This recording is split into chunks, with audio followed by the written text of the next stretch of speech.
କିଏ କିଲୋ?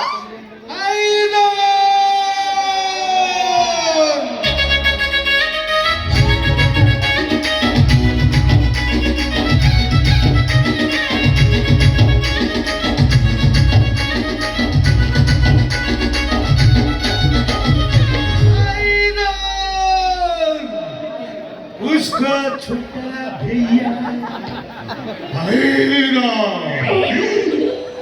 ओ बापा गिराइंड माँ मिनरल वाटर साना भाई डेंजर ता तलटा बरगा कि आज तो बहु पास मत सामना को बापा माने मोर एमती केटा बापा किलो? तो माँ को पचारे से ठीक करी कह दब केते जन को ता गैलरी रे रखी छी आउ केते ताकू से डिलीट कला हेडी मते लिखे अनेलो काम चाहिए नहीं ना मते लिखे प्रेम से होना तमे गुडे किछि करलो कोना जा कर ता कर ना तमे मते बाय की तमे घर को नहीं चलो सब बेगर मैं धन को काम मन पड़ुची खाइला बेले सोइला बेले जो काम कोला बेले अनेलो तमे को तो भाबिले मते भारी कष्ट होची लो हेलो तुम कथा जे मोर पड़ी जाउची तुम कथा जे मोर मन पड़ जाउची मो तळ पेट ओलता हेई जाउची लुहरे पतरे की भाबिबो बहळे की भाबिबो तमे यो सब कोठे बाहरचिलो समस्तଙ୍କର ଯୋଉ ଜାଗାରୁ ବାହାରେ ମୋର ସେଇ ଜାଗାରୁ ବାହାରୁଛି କିଛି ଲୁହ ଆଖି ଦେଇକି ବାହାରି ଯାଉଛି ଆଉ କିଛି ଲୁହ ବାଟ ବଡା ହେଇ ହେ ବାଟରେ ବାହାରି ଯାଉଛି ମା ଧାନ ମତେ କେତେ ଭଲ ପାଉଚିଲ ମାନେ ଯଦି ମାପିଆ ଯନ୍ତ୍ର ଥାନ୍ତା ପକେଇ ଦେଇକି ଦେଖେଇ ଦିଅନ୍ତି ତମେ ଦେଖିକି କହତେ କେତେ ଭଲ ପାଏ ମାନେ କି ବିଶ୍ୱାସ କର ତମ କଥା ମୋର ମନେ ପଡି ଯାଉଛି ଗୋଟିଏ ତକିଆ 8 ଦିନ ଯାଉଛି ତକିଆ ପୁଣି କଣ ଆଉ ମାନେ ତୁଳା କୁଆଡେ ପଡୁଛି ଖାଲି ବେଡ ଉପରେ ଖୋଳଟା ପଡିବ ଆଲୋ ତୁଳା ସବୁ କୁଆଡେ ଯାଉଚିଲ କିଛି ତୁଳା ଉଡେ ଖଟିଆ ଉପରେ କିଛି ତୁଳା ଲାଗେ ତାରେ ସଜନିଲ କିଛି ତୁଳା ଲାଗେ ତାରେ ଆଉ କିଛି ତୁଳା ମୋ ଛାତି ବାଳରେ ଆଉ କିଛି ତୁଳା ମୋ ଛାତି ବାଳରେ କିଛି ତୁଳା ବାବୁଲିରେ ସଜନିଲ କିଛି ତୁଳା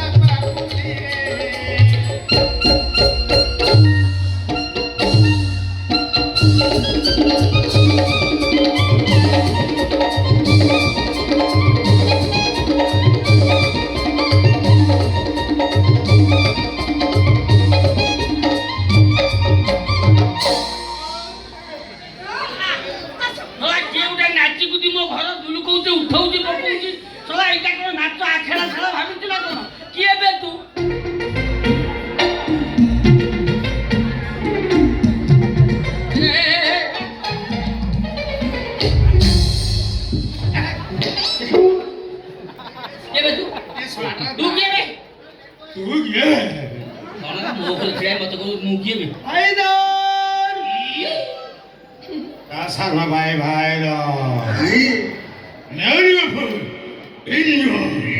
तते कोड देखिला बलिया मन होची देखि थबो आमे को लोकल फिगर नेशनल फिगर बड़ बड़ केस रे बाहर आमे देखि त बाबा भारत प्रधानमंत्री स्वर्गीय इंदिरा गांधी ताकरी बड़ केस रे मु पेपर रे बाहरतली दिल्ली सब दिन तबे देखि थिबो हां खाली कोसते की किराक राष्ट्रपति विमान दुर्घटना मृत्युवरण कले ताकरी केस रे टीवी आज तक टीवी आज जाके बाहुची बापा चिनी पानु कोन जे ए बा हायदर भाई भाईदर भूली गला हे देखो ता पछपड़े लिखा जा भाईदर ये नो ना हायदर डार हाथ यार बा ये लंबा यार ये लंबा पे तू के भी जाने मला से बा डेली रात मते वीडियो कॉल देखौ जंदी ये लंबा लो बापा हां मु जूम करी की देखा है आज शुक्रवार थारे देख हे जरा छोटा भैया भाई दो इरे हे तू सही ना तू से तमे सही ना तमे हम ओली जानी घइता मथुरी भी सा बिक्कू भाई तू कोन मो बापा को चिनी छु माने चिनी छि माने तो बापा रे मोर भलो संपर्क 20 वर्ष तळर संपर्क तो बापा रे मोर भलो संपर्क ये बापा बिक्कू भाई रे केते स्मरण शक्ति देखु छु 20 वर्ष तळ के तमे मो ବର୍ଷ ତଳେ ତୋ ବାପା ଦି ମତେ ଦେଖିଥାନ୍ତା ତୋ ବାପା ମତେ ପଟାସକିରି ଚିନି ପକେଇଥାନ୍ତା କେମିତି? ଆଉ ତୋ ବାପାର ମୋର ମଧୁର ସମ୍ପର୍କ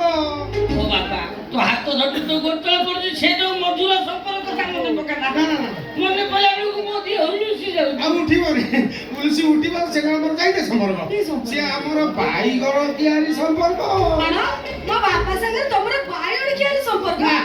ଗାଁ ଲୋକ ସେଇ ସାର ଅଲଗା ସମ୍ପର୍କ ସେ ମୋର ବଡା ପା ହେବେ ଆଉ ଗୋଟେ ହିସାବ ସୁଜୁ ଘର ସେ ଆମ ପିଇସା ହେବେ ମୁଁ ପିଇସା ସବୁ ଦେଇ ସେ ସମ୍ପର୍କ ଗଲା କିନ୍ତୁ ବାଇଗଣ ତିଆରି ଯୋଉ ସମ୍ପର୍କ ସେ ସମ୍ପର୍କ ଆମର ଗଭୀରରୁ ଗଭୀରତମ ତାହେଲେ ଚାଲ ଆମେ ଏଇନେ ବାଇଗଣ କିଆରିକୁ ଯିବା। କିଛି ବୁଝାସୁନି ତା ବିଷୟରେ ଗବେଷଣା କର ଚିନ୍ତା କର ଭାବ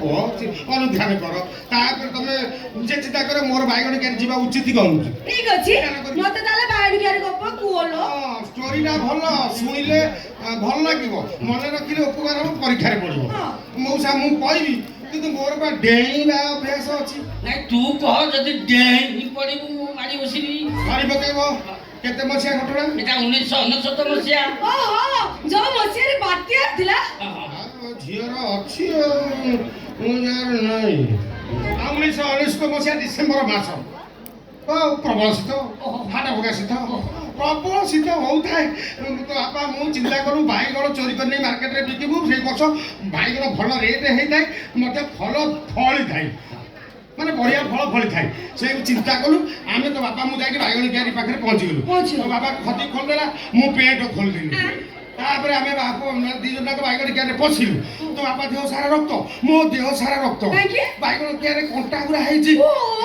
ରାମ୍ପି ହେଇଗଲା ଭାରି କଷ୍ଟ ହେଇଥିବ ତ। କଣ କଷ୍ଟ କଲେ ସିନା କୁଷ୍ଠ ମିଳିବ ଆମେ କେତେ ବାଇଗଣ ଥିଲା କି? କେତେ କିଲୋ ପିଲା ଲାଗିଥିଲା 1.5 ଏକର 2 ଏକର ଚାଷ ହେଇଛି ହଁ ବଢିଆ ବାଇଗଣ ହେଇଥାଏ ଲମ୍ବା କଳା ଧଳା ଗୋଲେଇ ନେଠା ପେଠା ଲୋ ବାପ ବାଇଗଣ ପ୍ରବଳ ବାଇଗଣ ହେଇଥାଏ ତୁଳିବା ପାଇଁ ଭାରି ଯାହା ପାଇଁ ତୁଳିବା ସଳା ବେଳା ତ ଖରାପ ଏତିକି ବେଳେ ସେ ରାଣ୍ଡି ଦିନା ଉଠିକି ବାଇଗଣ କବାଟା ଖୋଲ ଖାଲି କଣ ବାରି କବାଟା ଖୋଲିଲା ଆଉ ଆଲୁଅ ଦେଇ ବାରି କବାଟା ଖୋଲି ଆମରି ଆଡକୁ ମାରି ଆସିଲା ମୁଁ କହିଲି ଦିନା ବସି ଗ୍ୟାଷ୍ଟ୍ରିକ୍ ଅଛି ତାର ଘଣ୍ଟା ଘଣ୍ଟା ଉଠେଇ ଏ ଶଳା ସିଏ ତ ଯେମିତି ଆସିଲେ ଆସ୍ତେ ଆସ୍ତେ ଆମେ ଦେଖିଲୁ ମାଲୋ ତମେ ଏଠି ପଳେଇଲ ଯାଇକି ରହିଥିଲ କାହିଁକି? ପଳେଇ ଆସିବ ବାହାରକୁ ସେ ଆସ୍ତେ ଆସ୍ତେ ଆମ ଆଡକୁ ମାରି ଆସିଲା ମୋ ପିଛା ପଳେଇ ଯିବାକୁ ବାହାରିଲା ବେଳେ ଗୋଟେ ବାଇଗଣ ମୋ ହାତରେ ପଡିଗଲା ଧରି ପକେଇ ମୁଁ ଟାଣୁଛି ସେ ଛିଣ୍ଡୁନି ଟାଣୁଛି ସେ ଛିଣ୍ଡୁନି ସେ ଆଉ ଥରେ ଟାଣିବାକୁ ତା ବୁଦ୍ଧା ହଲିଲା ମାଲୋ କୋଉ ବାଇଗଣ ଇଏ କହ ସାବର କୁରୁପା ବାଇଗଣ ତାପରେ କଣ ହେଲା? ତାପରେ ଆଶ୍ଚର୍ଯ୍ୟଜନକ ଘଟଣା ଘଟିଲା କଣ ଘଟିଲା? ମୁଁ ଯୋଉ ବାଇଗଣକୁ ଧରିକି ଟାଣୁଥିଲି ସେ ଛିଣ୍ଡୁ ନଥିଲା ତାର ଦୈର୍ଘ୍ୟ ବୃଦ୍ଧି ହେଲା ତାପରେ ତ ଆଉ କିଛି ଚିନ୍ତା ନ କର ଢାକିରି କନ ବେଆ ବସିଲା ଏ ମୋ ବାପା ମାଇଲା ଶୁଭିଲା ନାଇଁ